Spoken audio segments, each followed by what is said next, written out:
manusia itu secara jiwa atau perasaannya, lebih tepatnya mental atau perasaannya itu pada dasarnya labil. Allah menggambarkan labil ini dengan istilah halu'a. Dia tuh mudah sekali berubah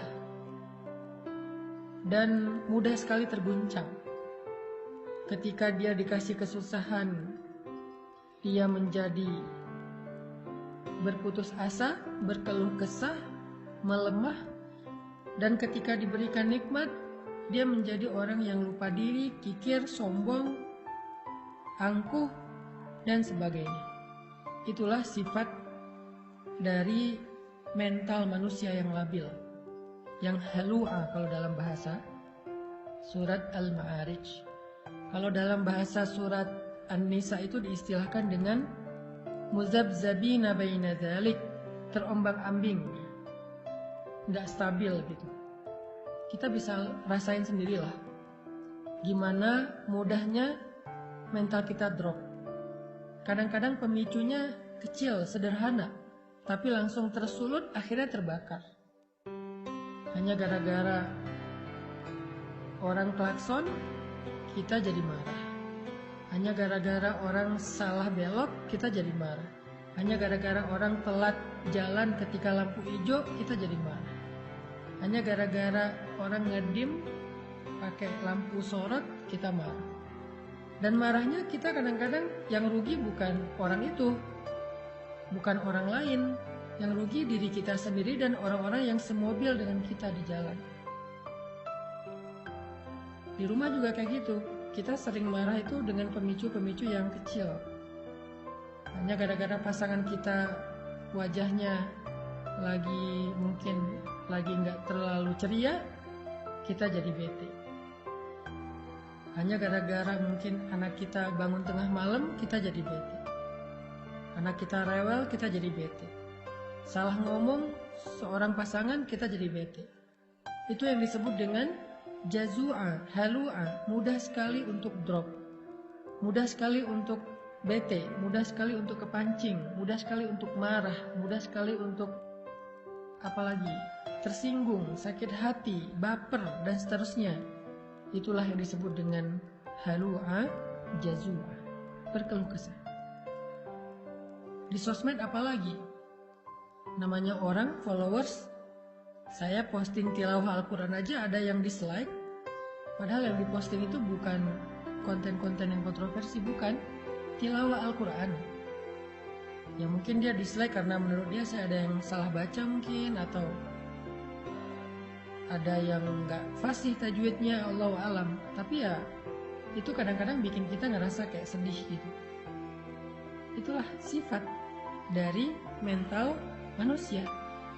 Mudah banget kepancing, mudah banget terluka, mudah banget kegores. Sampai para ulama mengatakan hati kita itu kadang-kadang lebih rentan daripada kaca. Jadi kalau kaca aja kemana-mana, kita kalau bawa itu selalu dikasih stiker fragile. Karena kita hati-hati menjaga kaca-kaca yang mudah pecah itu, maka hati kita lebih rentan dari itu, lebih fragile dari itu. Nah, fragile ini salah satu maknanya adalah jazu'a atau halu'a. Inilah sifat mental kita, masyair kita.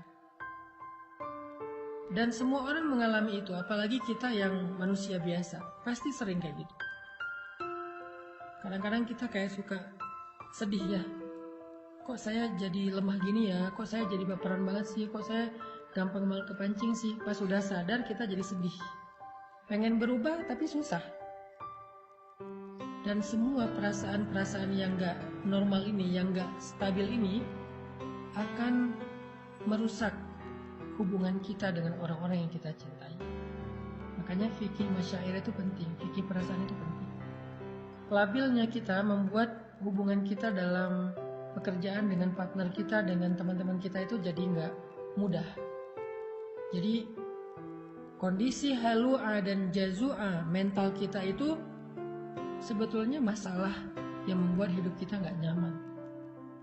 Bersosial media gak nyaman, di grup gak nyaman, di rumah gak nyaman, di jalan gak nyaman, berteman nggak nyaman, punya keluarga nggak nyaman, dengan mertua nggak nyaman, dengan orang tua sendiri nggak nyaman, dengan siapapun nggak nyaman, karena memang hati dan mental kita itu halu'ah, jazu'ah, kurang woles, kurang easy going. Innal insan khuliqa halu'ah, idza massahu syarr jazu'ah, wa idza massahu khair manu'ah. Jadi poin pertama kita dari paragraf Al-Ma'arij itu adalah mental dan perasaan kita itu dasarnya labil. Hati kita itu labil. Kita tuh labil, pasangan kita labil, anak kita labil, orang tua kita labil. Semua manusia yang kita kenal itu labil. Semua kita tuh halu'ah, jazu'ah, manu'ah, semuanya sama.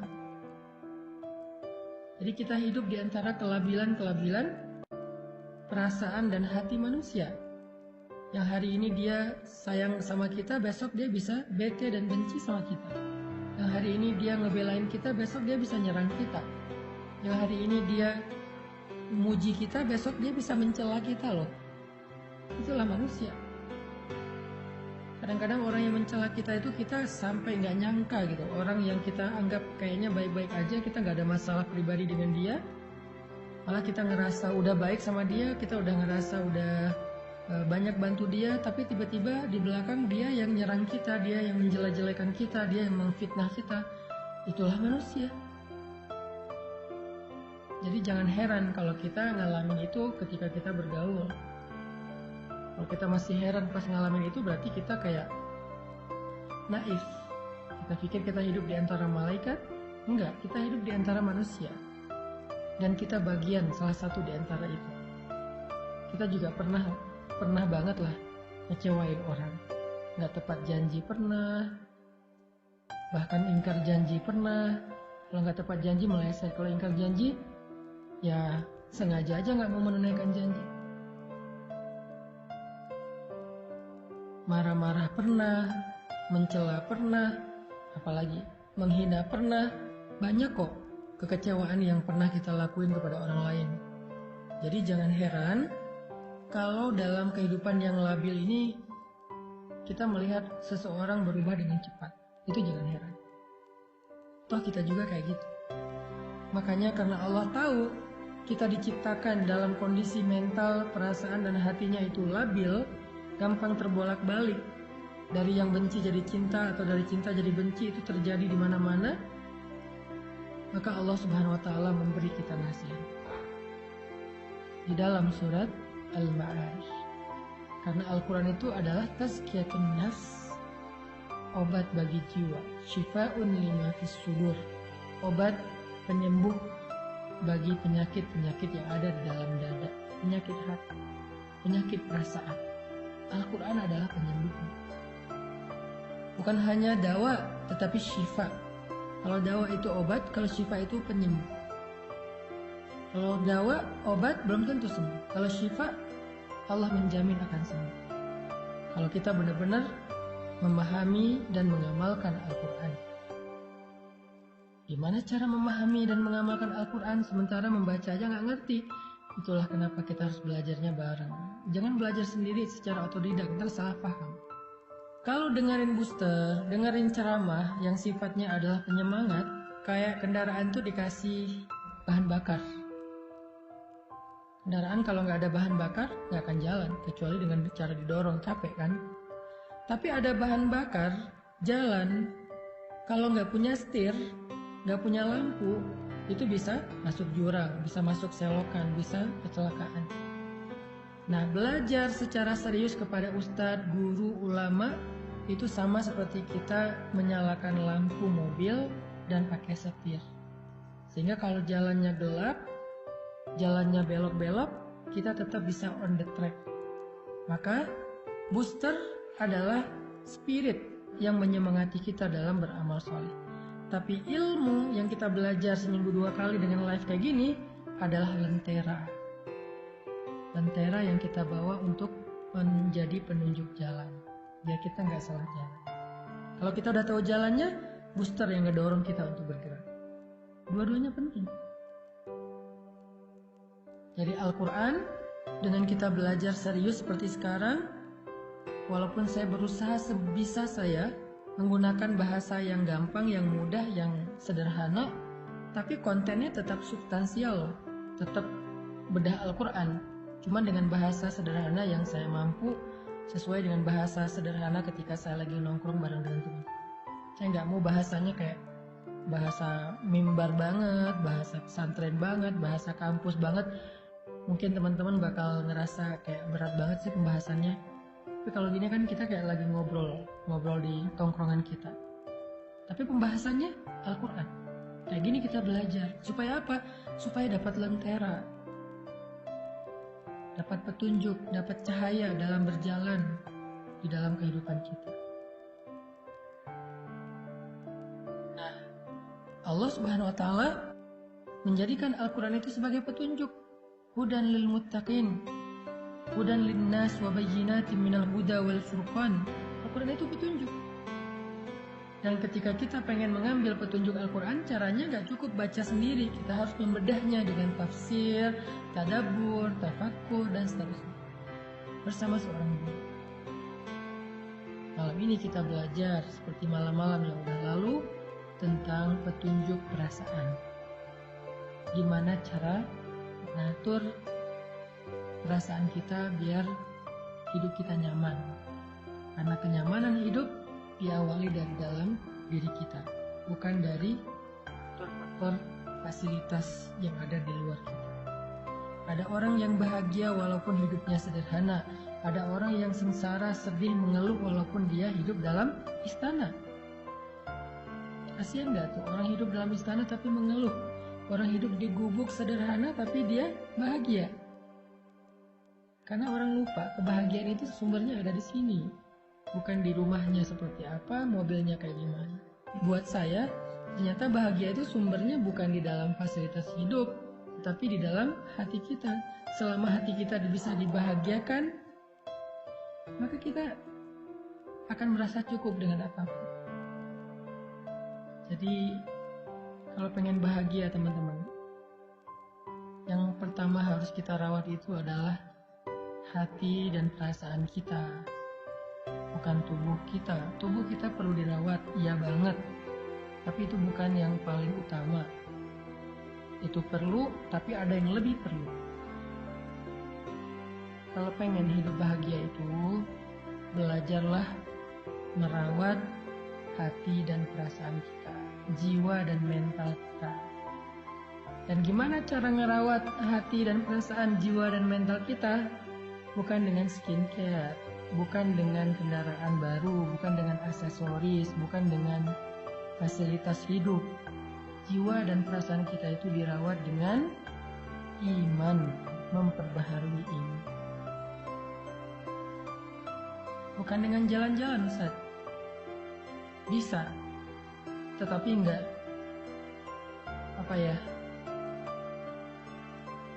tangguh.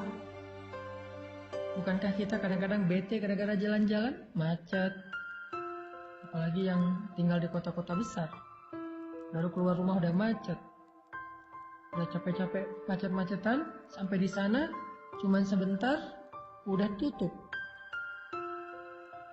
Dan banyak lagi masalah-masalah teknis terjadi. Jadi yang harus di-happyin itu bukan zahirnya dulu, tapi batinnya. Dan sumber kebahagiaan batin itu, kalau kita pengen belajar, apalagi setelah hidup kita rumit, seperti sekarang setelah kita dewasa. Kalau anak kecil mungkin lebih gampang happy lah ya, hidupnya gak rumit. Tapi setelah kita dewasa, hidup kita udah rumit, kita butuh solusi ekstra. Kalau anak kecil sekedar bisa main aja udah happy dia. Kalau kita kan enggak. Maka kita butuh Al-Quran. Kita butuh ilmu. Kita butuh pembaharuan iman. Kita butuh booster. Kita butuh nasihat. Kita butuh fikih perasaan. Itulah yang membuat kita bisa merasakan kenyamanan hati. Allah Subhanahu wa Ta'ala mengajarkan kepada kita di dalam surat Al-Ma'arij gimana caranya biar mental, jiwa dan hati kita itu stabil. nggak halu, ajazu, amanu, dan seterusnya. Tapi dia stabil. Gimana caranya? Kata Allah, illal musallin, kecuali orang yang sholat. Pada dasarnya manusia itu labil, dikasih ujian labil, dikasih nikmat labil, dikasih ujian ngeluh, putus asa, dikasih nikmat lupa diri, sombong, dan seterusnya, kecuali illal musallin, orang yang sholat. Illal musallin, kecuali orang yang sholat. Sehingga bagi orang yang beriman, sholat itu adalah rahatul qalb, rahatun nafs. Sholat itu adalah rehatnya hati, rehatnya jiwa. Ketika jiwa dan hati kita merasa lelah dan capek, maka sholat adalah istirahatnya. Jika Nabi capek dengan omongan orang-orang yang membenci beliau, capek dengan fitnah, capek dengan caci makian dari orang-orang kafir Quraisy saat beliau berdakwah, seharian beliau lelah, sampai di rumah beliau ketiduran karena capek, maka Allah membangunkan Nabi. Nabi tidur untuk istirahat fisik, istirahat badan, beliau tidur. Nah, kalau badan kita udah capek, kita tidur, itu istirahat badan, istirahat zahir, fisik. Tapi Nabi belum istirahat batin, karena walaupun tidur, hatinya masih sedih. Walaupun tidur, hatinya masih kecewa, masih marah. Makanya dalam keadaan tidur itu Allah membangunkan Nabi. Ya ayyuhal muzammil, wahai orang yang sedang tidur dan berselimut, yang hatinya masih gelisah, yang hatinya masih lelah, yang hatinya masih sedih dan kecewa, yang hatinya masih marah. Ya ayyuhal muzammil, qumil laila illa qalila. Bangun dan sholatlah di malam walaupun cuma sebentar. Kenapa? Karena tidur itu istirahat fisik, tapi sholat itu istirahat jiwa, istirahat batin. Sehingga kalau batin dan jiwa kita merasa lelah, capek, lemah, kecewa, marah, labil, dan seterusnya, dia butuh istirahat, dia butuh hiburan, dan hiburannya as-sholah. Di surat Al-Ma'arij Allah bilang, obat jiwa itu adalah illal musallin, kecuali orang yang sholat. Di dalam surat Al-Muzammil Allah mengatakan, wahai orang yang lelah, wahai orang yang sedang tidur, wahai orang yang sedang sedih, kecewa, yaitu Rasulullah SAW, kumil laila illa qalila, bangun walaupun cuma sebentar sholat. Itu obat jiwa bagi orang yang beriman. Dan Nabi SAW bersabda, ketika Nabi dalam keadaan sedang lelah jiwanya, lelah hatinya, lelah perasaannya dengan semua omongan-omongan orang Yahudi dan orang munafik di kota Madinah, maka Nabi SAW menyuruh Bilal untuk azan agar beliau dan sahabat bisa sholat untuk bisa mengistirahatkan hati yang lelah. Apa kata-kata Nabi? Arihna bis sholah ya Bilal, istirahatkan kami dengan sholat wahai Bilal. Istirahatkan kami dengan sholat wahai Bilal.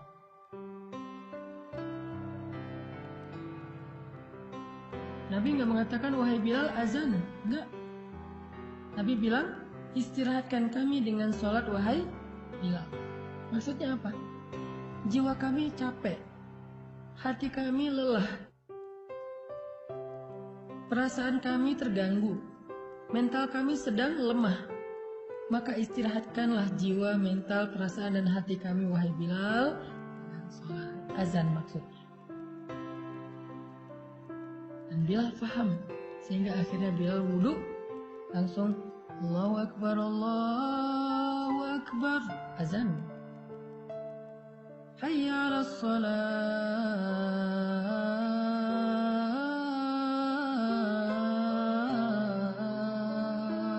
Yuk kita sholat. Hayya alal falah.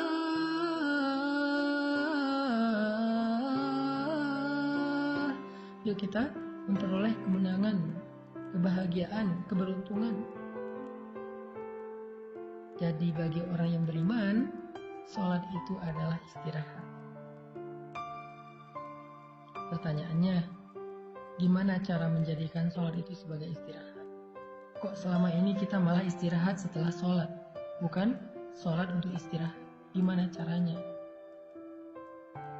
Kata Allah, alladzina hum ala sholatihim daimun. Orang yang sholatnya dawam.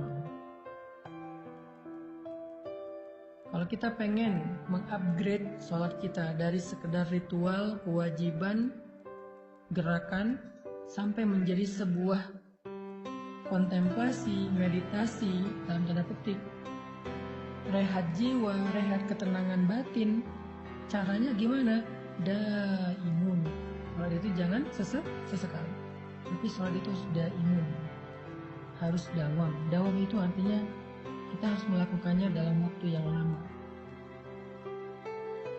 Kita nggak akan menikmati sholat tahajud kalau cuma sesekali. Kita nggak akan menikmati sholat duha kalau cuma sesekali. Kita nggak akan bisa menikmati sholat sunnah kalau cuma sesekali. Harus dilakukan secara rutin, daimun. Nanti setelah dawam dalam waktu yang lama, Allah akan berikan kepada kita nikmatnya ibadah. Allah akan berikan kepada kita kenyamanan dalam ibadah. Semua yang dilakukan di awal sesekali apalagi akan berat pasti. Nggak akan nyaman, berat.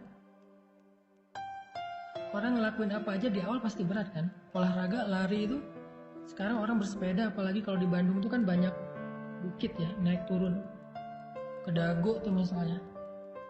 Kalau pertama-tama bersepeda ke Dago cuma sampai di Simpang. Naik lagi dikit sampai ke Darul Hikam. Naik lagi dikit sampai di Dago Pakar. Naik lagi dikit sampai di Tebing Keraton. Dan seterusnya dan seterusnya. Itu kan tergantung dawam ya, konsistensinya. Begitulah dengan awal-awal tahajud itu pasti nggak enak, ingin ngantuk sendiri, pening. Duha juga gitu, walaupun lebih ringan dari tahajud.